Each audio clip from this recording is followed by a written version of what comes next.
Two young Moravians heard of an island in the West Indies where an atheist British owner had 2,000 to 3,000 slaves. And the owner had said, no preacher, no clergyman will ever stay on this island. If he's shipwrecked, we'll keep him in a separate house until he has to leave, but he's never going to talk to any of us about God. I'm through with all that nonsense.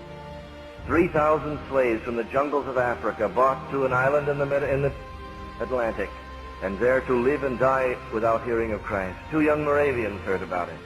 They sold themselves to the British planter and used the money they received from the sale, for he paid no more than he would for any slave, to pay their passage out to his island, for he wouldn't even transport them.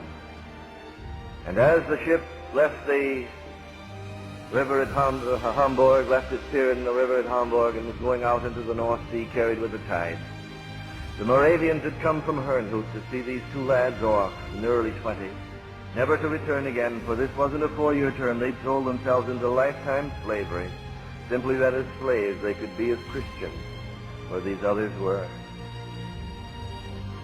The families were there weeping, for they knew they'd never see them again. And they wondered why they were going and questioned the wisdom of it. And as the gap widened and the houses had been cast off and were being curled up there on the pier, the young boys saw the widening gap. One lad with his arm linked through the arm of his fellow raised his hand and shouted across the gap the last words that were heard from him. May the Lamb that was slain receive the reward of his suffering. This became the core of Moravian mission.